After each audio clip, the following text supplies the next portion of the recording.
I did not have sexual relations with that woman.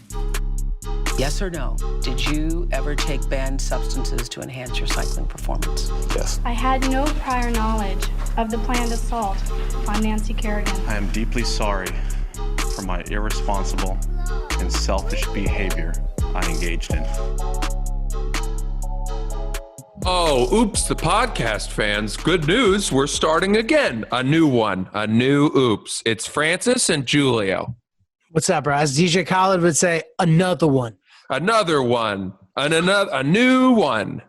Dude, I like that. I like the idea of taking hip-hop intros and having Francis fully enunciate them. I love rapping with Another the perfect diction, because so many of those rappers didn't do it when they recorded their tracks. Quite the contrary. It's a disservice to people who like deciphering lyrics.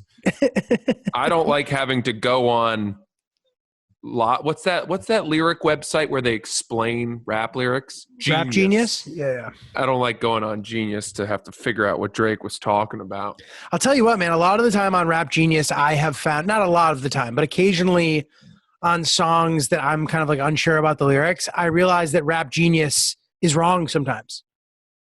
Come on. Because I think there's a user community that uploads lyrics. So a lot of time I've looked for like Wu-Tang songs where a lot of the times you'll be like, they'll kind of like make there's so much vernacular also that's specific to their like whole thing. That's true. That sometimes you're like, is that a word? Did they make that up? Is that in a reference? And sometimes like the thing on Rap Genius will be completely different than what is being said.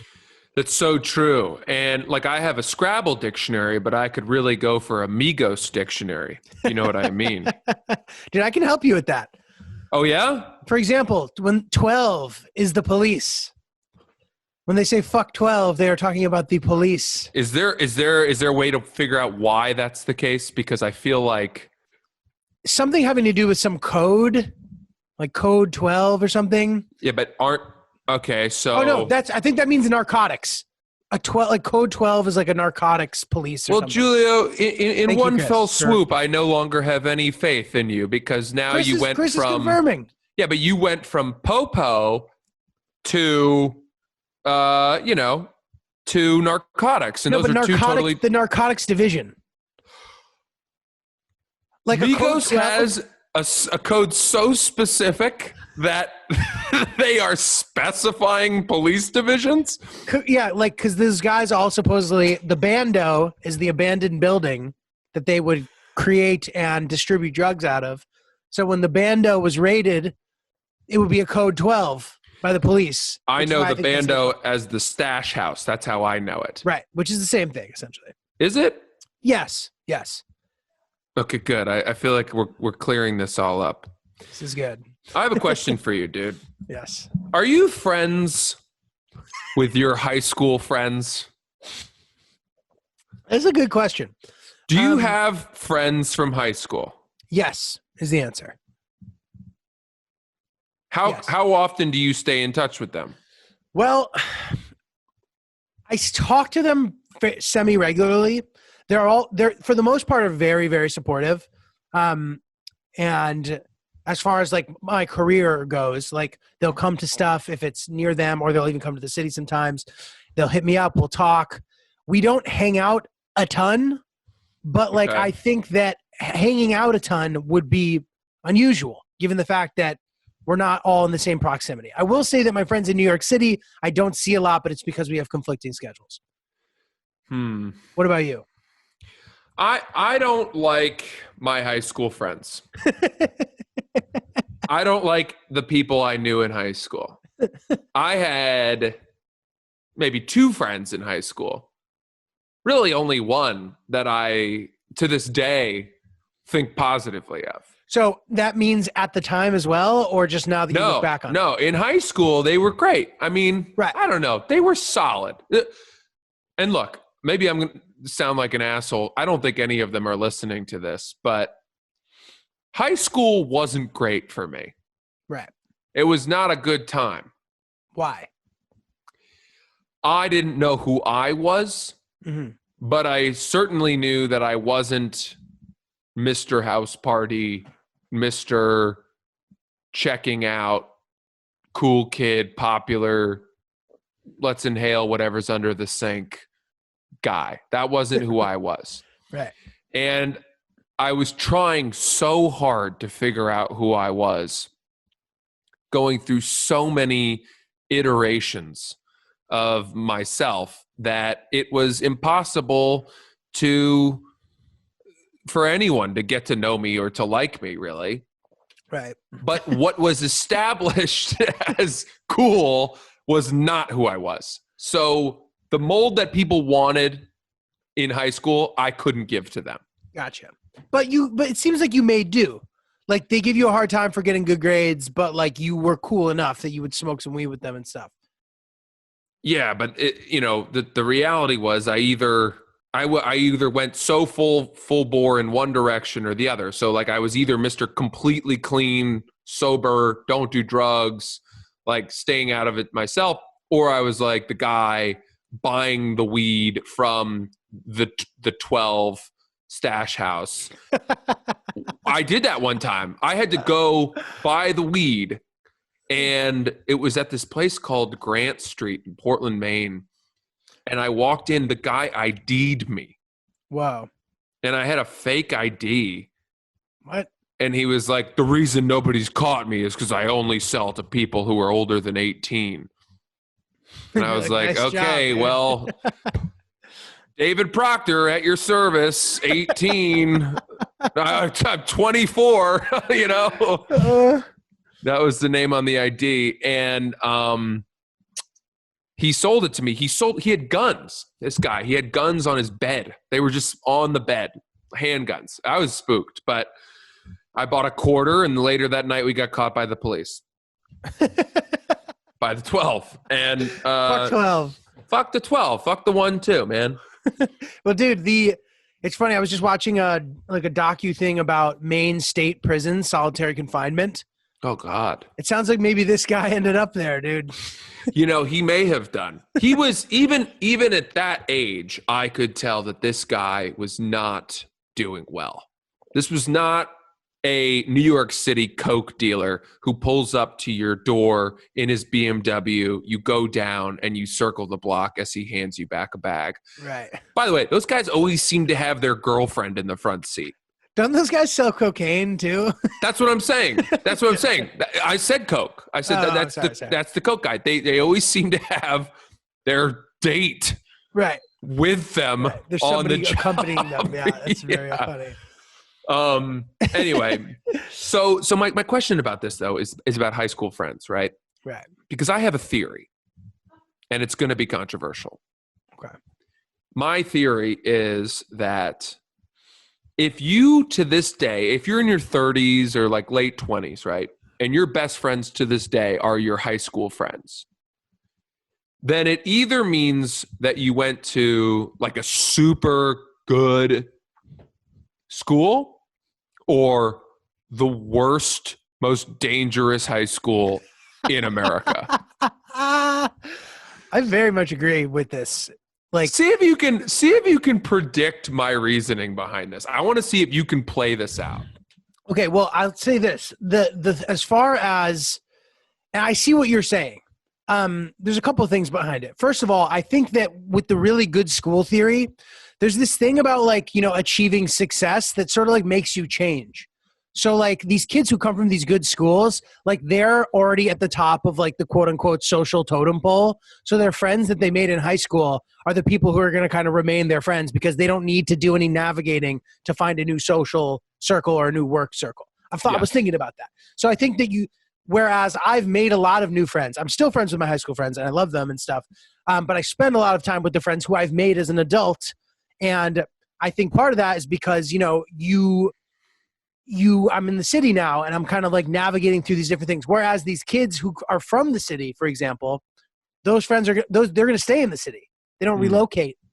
You know what I mean? I don't know. Yeah, nope. I think that's true. There's definitely a geographical element to this argument, which is that like, certain places you just are encountering more impressive people. If you move to New York City or some enlightened place, I don't know. I don't want to say Silicon Valley, but places where either the nightlife is really cool, the people are smart, very urban, or not urban. I think the word is urbane, actually, or cosmopolitan, right? Right. Those people are going to be more impressive than your small town, small-minded high school friends. For right. If you're going to say it that way. And hopefully you'll gravitate towards the more impressive. My life friends that I have met since high school, if you put them up, like select 5 of my closest friends that I've made since high school, and then you put them up against like my 5 closest friends from high school, in any contest, whether it was a fight, Jeopardy, Family Feud, chess, raising money, making money, my friends since high school are blowing those other guys out of the fucking water. Right. And by the way, it's not just Harvard kids I'm talking about. I'm talking about like comedian friends, New York City friends, people I've met on the golf course, wherever. Right. I just and to go back to my original point, you either went to, if your best friends to this day are your high school friends, you either went to a really good school in high school or a really shitty school, right? Because there's 2 schools of thought. It's what you said with the really good school where everyone is, hoping to go to college and they're popular and the parents have money. The parents have money. And these are people that you can kind of surround yourself with and you never feel the need to fucking change or build or move on because it's comfortable, right? Right, totally. Or your best friends are the kids that you were with when like buddies of yours were getting shot. Right. Or like arrested or just like making life altering decisions. Yeah. You had to help your buddy raise his first child when he was 17 years old. Like you've been through hardships and things that bonded you, like you wept together, even though you were hard AF. Right. Or you both sort of like, you didn't make that any, and not that you should, but like you were in the same high school together. And I think it kind of boils down to maybe a geography thing to some degree as well, because the chances are you probably stayed within close proximity of that high school, which enabled you to stays kind of similar to how you were. Mm-hmm. And B, be able to just execute seeing each other because you're living the town over. Okay. All right. So here's my question, right? You said you do love your high school friends. Do you stay in touch with them? I do. I wish that, honestly, I wish that I was better at staying in touch with my high school friends who live in New York City. And I feel like there's some tension because we don't meet up a lot. But I don't know how well they understand that I just can't. Like, I can't hang out at night. I can't get after work beers. I can't, or I'd be doing myself a disservice because so much of comedy is being present and being around and, whatever. So, okay, but that makes sense. But the friends who are out of the city, I talk to them a fair amount. I would say not like every day, but I try to keep up with them. Do you see them? Not really. Sometimes, like if they come to one of my shows, if I'm in Connecticut or if I'm in another city and they're there and they, it'll be usually a thing. Honestly, I feel bad saying this, but it's typically more convenient for me than it is for them. Maybe like they'll be supporting me and I feel guilty about that. But like, I'm happy with just talking to them to maintain our friendship, but that's pretty much how it's gone. What about your college friends? My college friends, I would say it's about this. It's a similar thing, man.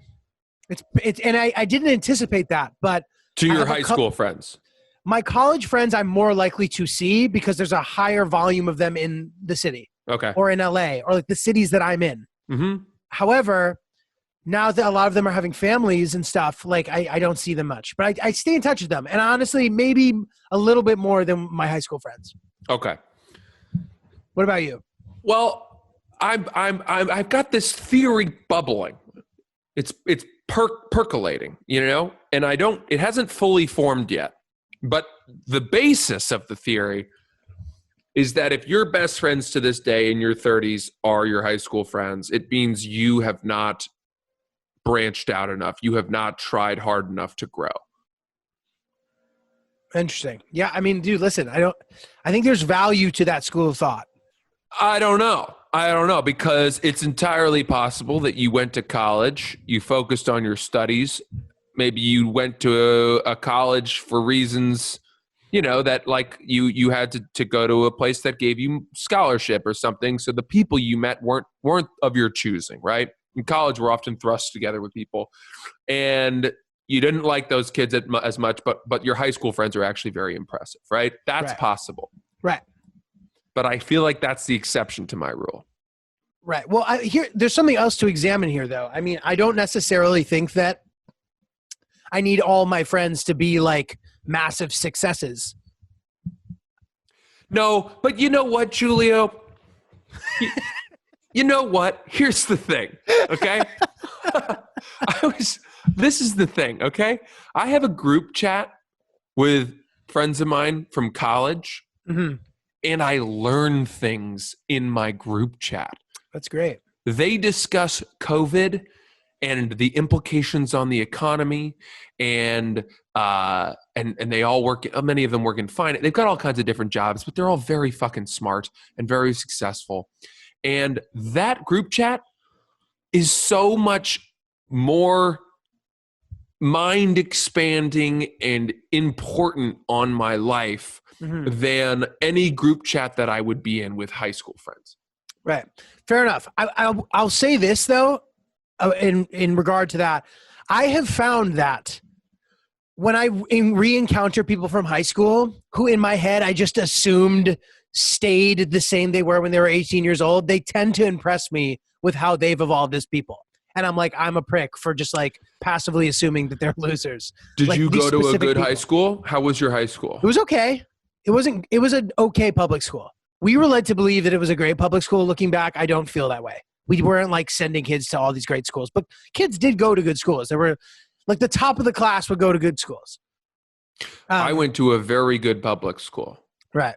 And which is interesting now that you're saying, when you say that and then you refer to the kids that you remember, that would lead me to believe that those kids all did a lot of like they all went to good schools and they have got good jobs and all that stuff. It sounds a little similar to what you said, which was that the top of the class, like our AP calculus class, went to very good schools. Right. Right.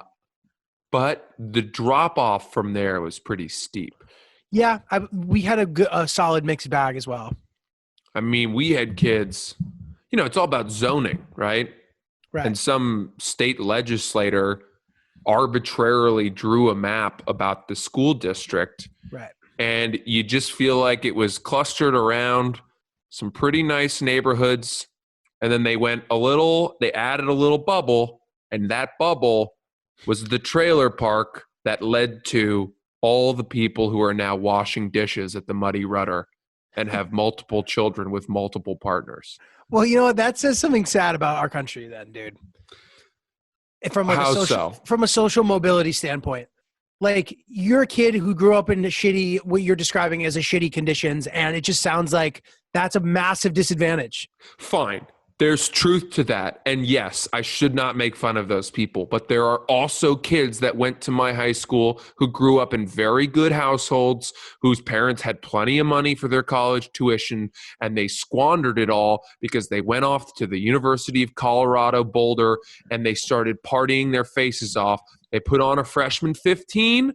They got D's, they got kicked out, and they had to come back and try to finish college at the University of Southern Maine, which isn't great. Right.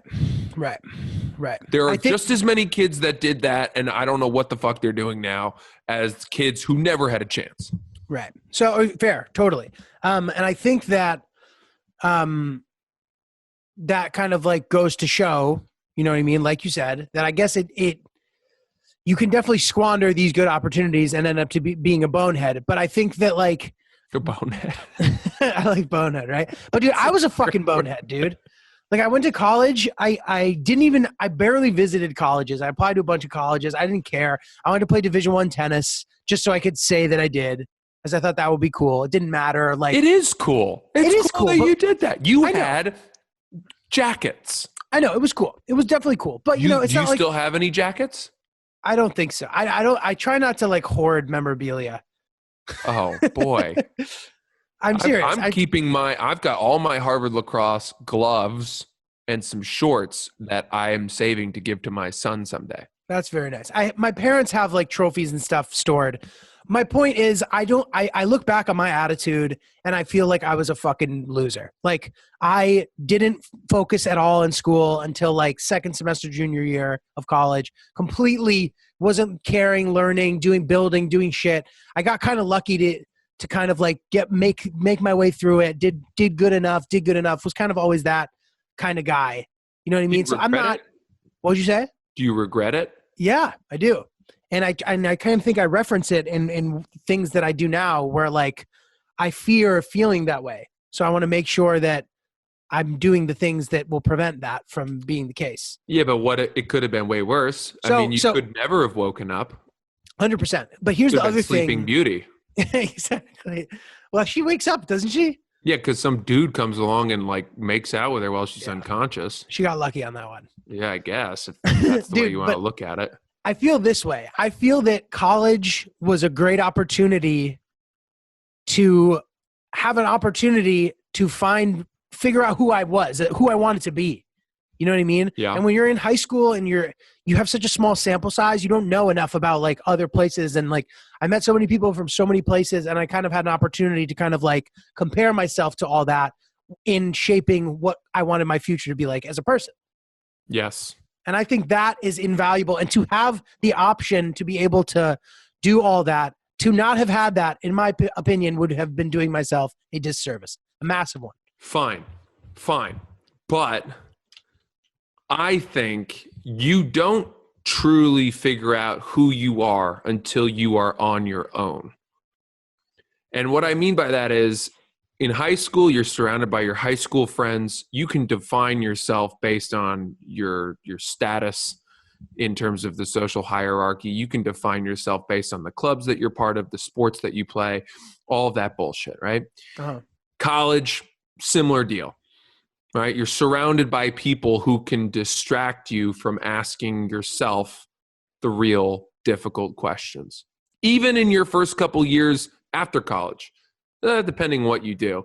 But if you move in with roommates and you're out partying or you're going to bars, you're making a certain amount of money, whatever. Yes, there's an era, there's a sliver of independence. But it isn't to me until your late 20s and when you are really asking yourself difficult career questions, you're starting to find maybe some upward mobility professionally. Maybe you live alone or you move in with a girlfriend. That's when you start to really figure out who you are, what makes you happy, and how you envision your life going for a long period of time. I agree with that. And I just think that the people who continue to cling to their high school friends even that long are refusing to evolve. Right. I don't even know if I believe what I'm saying. I think that it's an interesting point for sure. I mean, I get it, you know? Do you ever wish that like, so this topic is fascinating to me. And sometimes I wish that I had a professor of a sociology class who would assign me a paper to write on this. So then I could read and find like 6 masterminds who have written full textbooks on this very theory. And then I could emerge from that paper at this point in my life with a far better understanding of what the fuck I'm talking about. It would be funny if you got an A on the paper, but underneath it was like, but you're a dick. Oh, yeah. Oh, yeah. Dude, What were here's you the gonna thing, say? I too. didn't- What's up? Go ahead. What were you going to say? I was going to say, in high school, like, those kids who were, like, assholes to the kids who did well in school, right? those kids will like pick on whatever, and then those kids end up getting good jobs, and then they're the whole time they're like, those guys are gonna mow my grass someday, and then they're 30 and they're killing it and they're making all this money. And to like be holding this grudge against teenagers is insane to me, because those guys who grew up now who maybe are cutting the grass, that particular guy you hated who was a dick to you, I'm sure he doesn't still think you're a dork. He probably like thinks it's cool that you're successful. You know what I mean? It's a good point. And wants to work for you. A lot of the people who wouldn't invite me to their house parties or who, spoke ill of me are probably people that liked what we do now. Right. Like, do you have a chip on your shoulder? Big time. Right. I do not look back on high school fondly. I feel you. If that place were financially crumbling and they desperately needed a new wing to renovate for the arts and the music department, and I had $500 million, I would spend as much money as I could to make sure they never got that money. I feel you. I would start fucking smear campaigns saying that it was being misappropriated. Speaking of, by the way, there's a great movie you should watch. It's called Bad Education. Did we talk about this? I maybe have seen this. Oh, it's spectacular. What It's is Hugh it Jackman and Allison Janney. And they are school administrators who it's a true story of a Long Island high school called Roslyn High School. Oh, yeah. And I think it was in the earlier mid-2000s, where these two people were siphoning taxpayer dollars that were meant to go towards school causes, and they were buying their own houses in the Hamptons, a New York City apartment, cars, all kinds of things. They spent like $8 or $9 million. Wow. And nobody saw it for years. And you know who discovered them? Who? A student. Wow. A student reporter. A student reporter who was writing for the school newspaper broke the story. Unbelievable. It's spectacular. It's a spectacular movie. I would highly suggest that anyone watch it. I have one more recommendation before we move on. I knew a bunch of kids who were at that school during that time. Did you really? Well, because that was the years that we would have been in high school when I was in college. A bunch of kids from Roslyn went to school with me.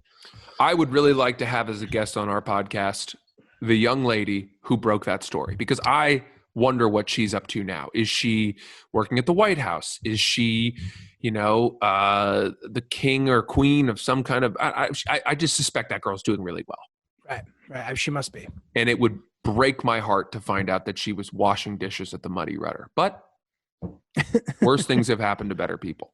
I have one more recommendation before we move on. Okay. I'm reading the best book that I've read in quite some time.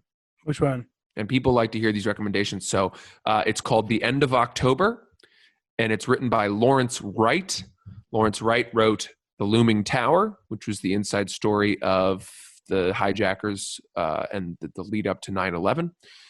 He won the Pulitzer for that. He also wrote Going Clear, which was the expose on Scientology, which was adapted into an HBO documentary, which was also very good. Fantastic. And he's heavily featured in that. The book is spellbinding, by the way. Both of these books are very good.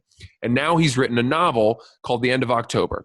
And it is a novel about a global pandemic that is very lethal, that wipes out a huge portion of the population, and how it spreads and how it gets out. And it came out right on the eve of the coronavirus. No way. And it is so brilliantly researched, and it is so eerie how similar his book is to what's happening. I mean, he talks about retail departments going out of business. He talks about the impact on the economy, the way things spread, schools shutting down, second waves. I mean, it's fucking scary, dude. Yeah. But it's exciting. Totally. Because the virus in his book is much more deadly than the coronavirus. So you can, in a way, kind of sit back and be like, whew, could be worse, Yeah, dude, seriously. He's another guy I'd really like to have on the podcast, Lawrence Wright. That guy's has got some stories for sure. Yeah, dude. Fucking write it down. Anyway, those are our recommendations. I didn't mean to drive us in a different direction. You're good, dude. The high school thing reminded me of something specific. There's like a specific way that kids used to talk in high school, and some of my friends from high school still do it, and I'm reminded of it when I see them. And it's this very distinct thing where they'll say "kid" at the end of the sentence, but "kid" is never the same tone as the previous word, and it will either be lower or higher. So here's an example: "What's good, kid?" "Good kid," or "What's good, kid?" And they all used to do it, and it's really funny when I see them, and they'll be like, "Giulio Gallerati, what's good, kid?" Okay, so it's up and then down, or is it or it's down and up? Well, it's either normal than up. What's see. Good, kid? See, that one feels weird to me. That one feels unnatural. The first one feels fine. The first one I would say is more normal, is more regularly used. But I just was like, that's so funny that like that's that in Chinese that they do this, right? They do, yeah. That it's all about the way that the tone. Yeah. Oh, those Chinese. I love them. We do not. I mean, I don't know if I'm not speaking for you on this, but I do not hold the Chinese accountable. The Chinese, I'm not angry at Chinese people because of this. No, I'm not angry at the Chinese. I think that would be silly. I mean, I understand being upset about the situation. Or a lot of people are, though. I will say. We've talked about this too. It is. It's weird when all of a sudden you find yourself in a conversation with someone where you're like, "Wait a minute. I'm not with you on that." Hold on. I know, dude. I know. It's a really troubling thing. I never know how to handle it. I'm like, do I want to like roll my sleeves up right now, or can I just like try to pivot? Yeah, and then you worry that because of what happened. I always think about what happened to Billy Bush, who was the guy who was on that bus with Trump when Trump the grab by the pussy grabbed him by the pussy, and he was like, ah. And then he got fired for it. Dude, isn't that insane? I just called him the grab her by the pussy guy, and it's not Trump. It's not Trump. That sucks for him. What do you do? What do you do? That's a tough one. I have had people that I really admire and respect say things to me over the last 2 months about Chinese people specifically that were unforgivably racist. Yeah. And what am I supposed am I supposed to make a stand? Right. Am I meant to teach them the errors of their ways? Right. It's a tough one, man. And like anytime, like I'm in a group chat too, where people will say all sorts of crazy shit. And I kind of will be like, I disagree. And then like 2 years later, they'll just forget that they even said that. They're like, we're going to war with Iran. Like this year. I'm like, guys, we're not going to war with Iran. Didn't happen. And then like they'll forget that they even said that. So I feel like it's frustrating because it's the same thing happens with this. Like the guy who sent me the picture of a guy fucking chicken and who was like, see what they do. I'm like, dude, oh my God, this is insane. This is not what they do. Like, I don't know, whatever. Also, this has nothing to do. Like, I get this is a jarring video, but yeah, not compelling. Yeah, you could find Americans fucking chickens probably. There's people, yeah. That happens. Fucking chickens is probably not exclusive to Chinese people. Certainly gourds of some kind. Yeah, farmers and stuff. Well, oh gosh. So what do you got? I got a question for you. And this is a thing that I've found I notice it more when I'm single, but it's incredible how I'll say like some kind of like lovey-dovey shit that's like kind of cringy to my girlfriend and like not think it twice. But then I'll hear people that I know doing it to each other and I like judge them and hate them. Totally. Why is that? Well, is love just totally blinding? I would say that when you see other people do it, subconsciously there is some shame in knowing that you do it too. And it's like holding up a mirror to your own behavior and saying like, oh, you may not acknowledge it on this level, but you're like, oh, anyone who does that is gross. Grow up. And then there's a part of you in the back recesses of your mind that realizes you're that guy too. Interesting.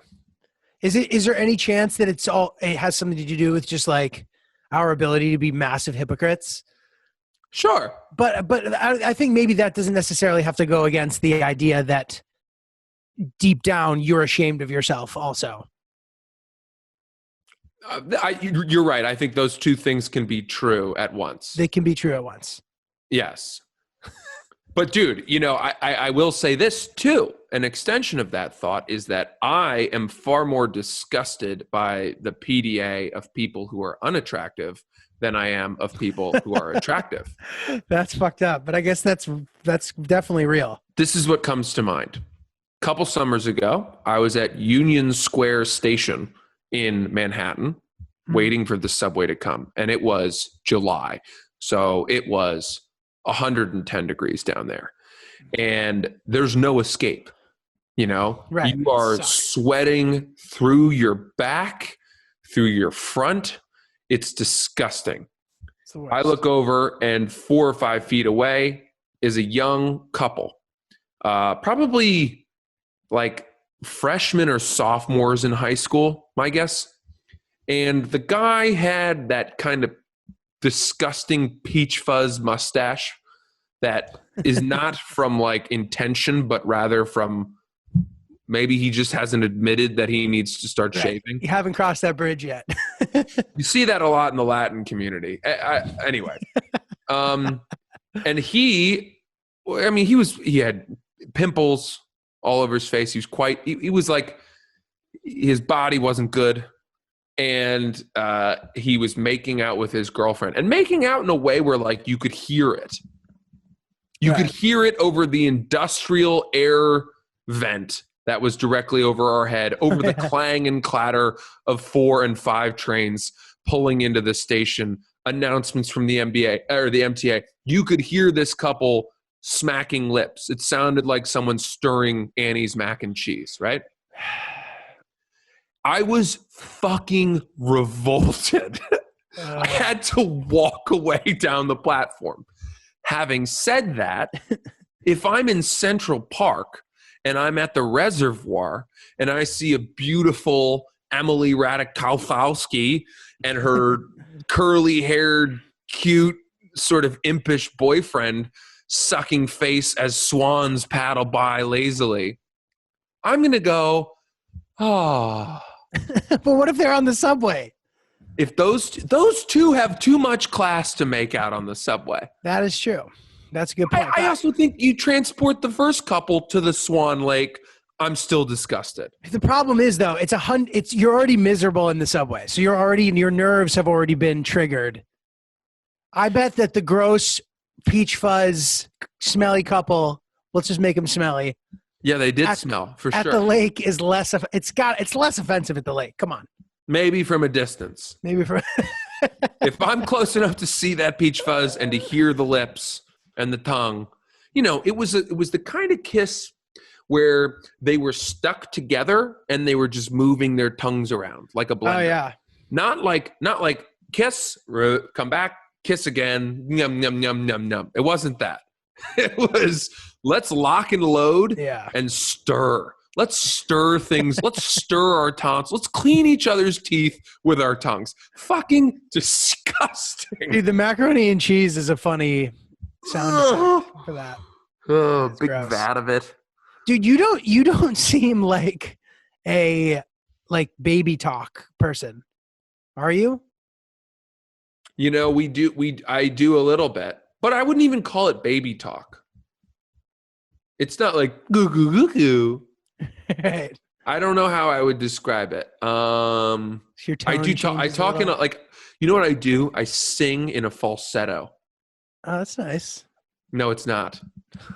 It doesn't sound good. That's higher, right? Yeah, I'll sing in a high-pitched voice, like I'll sing songs to the dog in the morning, but for her benefit. So give us an example.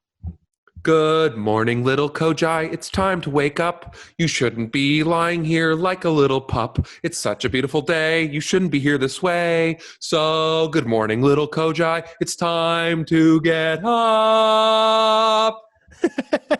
And this is directed at your girlfriend or the dog? I sing it at the top of my lungs to the dog, but knowing that she's within earshot. Do you wake up with energy? Some days. Depends on how many edibles I took the night before.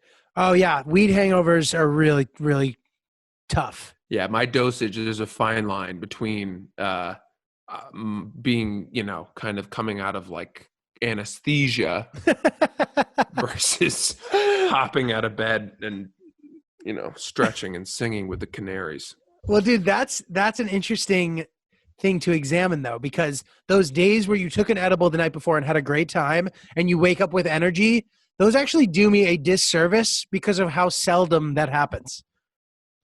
I chase the dragon.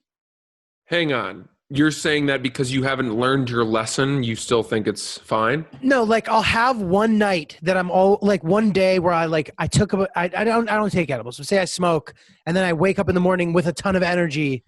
I will anytime then like I'll have 5 days in a row where I go to bed and wake up exhausted, but I still reference that one time where it went great.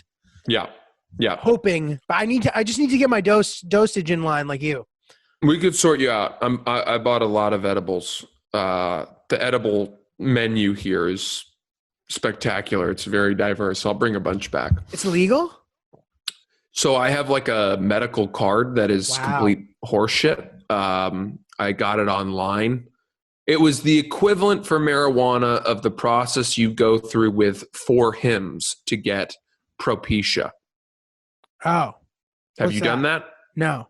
Okay, and I don't even mean to plug this company, but let's say I think Roman is like this too, where you have a doctor consultation to go on the hair loss medicine that is prescribed, and all I had to do for that was take a picture of the front of my head and the back of my head, and then I sent it in. And 5 minutes later, some doctor emailed me and was like, "Your case is very blah, blah, blah, blah. I'm recommending you for this." And I've been on this prescription medicine for multiple years. Does it work? Yes. Like, were you losing your hair? I was, and I've gotten it back. Wow. And it's rooted in place. It fortifies your front line. Wow, that's great. And do you have side effects from it? At first, I thought it was causing some erectile dysfunction issues. Wow. But then I just realized the air conditioning was on too high. This is a true story? Yeah. I was just cold. I was too cold. Oh my God. I'm very temperature sensitive. That's why I always stayed away from those hot and cold sensation condoms. Who would want that, by the way? Yeah, that's insane, bro. Who wants icy hot during sex? Yeah, it's like, no thanks. Anyway, so the weed situation here, I applied online. I said I had elbow pain. That's true. I had a big elbow surgery, and it's kind of nagged at me ever since. And within minutes, I had an email with a medical card from California. It was $50, and that allowed me access into these medical stores in Maine, which there are dozens of them. And Maine law, recreational marijuana is legal in Maine. But the storefronts have not been given permission yet to sell to non-medical customers. Right. They're rolling that out, I think, quite soon. But I'm going in and I'm buying. I mean, the amount you're allowed to buy is preposterous. You can buy like an ounce every week or more, much more than that. And it's super cheap up here in Maine. So I'm going to buy a bunch, and I'm not allowed to do this, but I'm going to bring it across state lines back to New York. Sweet. Hey, so before the we 12 go, aren't listening. Yeah, I want to ask you: have you been following this call her daddy situation? Not really. I've heard a little bit about it, but I haven't really been following it. Yeah. So I used to work at Barstool, as a lot of people probably know, and I worked a little bit with these girls. They weren't in the office ever, so we didn't cross paths much. But I will say that every exchange I had with them was very pleasant, and I think there's this impulse to root against them and to cast them as the villains in this story. But in my experience, they were perfectly pleasant, wonderful people who sat upon and built one of the most successful podcasts in America. The funniest thing to me is that I have been getting 3 or 4 text messages a day from different people asking me what my take is, or if I've heard about the crazy shit going on with Call Her Daddy. And yet By the way, your buddy just came in. I did. He's very stealth. He just peeked his head in. But dude, nobody gets the title of the podcast right. What is? It's I keep Call Her getting Daddy? texts that are like, yeah, it's Call Her Daddy, and everyone's like, dude, have you seen what's going on with Call Me Maybe? Have you like, dude, what's your take on Call Her Father? Like, yo, what's the deal with My Name Is Derek? Like, it's so all over the place, Yeah, and it dude. makes me laugh every fucking time. So funny. But I will say that my take is basically that it sounds like these girls flew too close to the sun. I think that they believed, rightfully so, that their podcast, thanks to its success, rendered them invincible and in a position to make demands that were probably not realistic. And then Barstool, still owning the IP, countered, and it is now devolving. And I guess there's a lesson there, which is that, like, don't bite the hand that feeds you, and try to work it out. But I don't have anything beyond that, really, to be honest with you. In my experience, the last thing I will say is that when I was at Barstool and I went and asked for a raise because I had taken on a lot more duties, namely the morning radio show, I went in and I asked for a number, and I was very nervous to ask for that. I asked Dave, and he said, okay, let me talk to Erica. We'll come back to you. And then they came back like 30% higher than the number I had asked for. Oh, wow. That's great. And I was expecting them to counter below, which is why I had asked for this certain number. Wow. So in my one experience, they were very rewarding of an honest kind of approach to trying to get a raise and paying people fairly. That was my experience. And dude, it says a lot about your character, that you are willing to say nice things about them and not be petty about the situation. Well, yeah. I mean, I've said this many times, I don't really have any ill will towards Barstool. It's all towards your high school friends. Yes, exactly. If my high school friends were working at Barstool, I would hate that company. And I would spend all the money I had to make sure they never got raises. But no. Yeah, I don't know. I always, anyway. So we've been down that road before, but that's my take on the Call Her Daddy thing. Yeah, I got to read up a little more about it, but it sounds like an unfortunate situation, especially like it sounds like, I don't know the specifics, but it sounds like if they had handled it maybe in a different fashion, there could have been some salvageable situation where everybody could have been happy. And there may still be. Right. There may still be. It sounds like Alex was willing to come back to the table and negotiate. But yeah, I think in the end, it is kind of a loss for everybody because Barstool was making a ton of money from that podcast. It was a very successful podcast. I don't think, based on Dave's counteroffers, that they wanted to see it, disintegrate into a feud. But sometimes these things are unavoidable, and especially so when you're talking about a product that explodes as quickly and as astronomically as theirs did. Right. Yeah. Any final thoughts for our dear friends? Yeah. Shout out to my high school friends. Hell yeah, dude. Love you guys and girls. And hopefully I'll see you more. And shout out to all my friends. Did you get bullied? Did you ever get bullied? Not really. A couple times, little things, like there's a couple kids who would pick on me a little, but like it wasn't too bad. Like in middle school, a little. I got bullied. Right. And then the sad part, which I'm sad to admit, is that I would then I would sort of pass forward the bullying. Tends to happen. But I didn't really realize that I was Right. bullying. I was too stupid to realize what I was doing. But I've had people reach out. I have one person, a girl, reach out to me saying that she's now a fan, but that growing up, she was just, traumatized by some of the things that I said to her. Jesus. It hurt. Yeah, it was a bad thing. But, she probably has no idea that I was dealing with my own demons and I was being 100%. bullied too. And that's a good lesson to learn for everybody. Yes. What goes around comes around. Treat others as you would hope to be treated. Those are our messages of the day. And fuck your high school friends. Hey, that's Oops the Podcast. Want to bring us out, G? You're good at that. I mean, I don't know if that's true, but thank you guys for listening. We appreciate it. Over 700,000 downloads now. Unfucking believable. Hell yeah. Thank you guys for helping us build this up to where it's at. And if you're not fully hooked yet, join us. Hell yeah. In the Oops movement. We're having a blast. Yeah. So send us your stories and stuff. We got some good ones, some good emails from you guys. Anything you want to share, and we'll read some of them on the air. And that is all. I'm Giulio Gallerati. Follow me, not Julio. He is Francis Ellis. Follow him at Francis CC Ellis. You got anything else to plug? No, our email is oopsthepodcast@gmail.com. Correct. And the Instagram as well, Oops the Podcast. Thank you guys. Adios. We'll see you soon.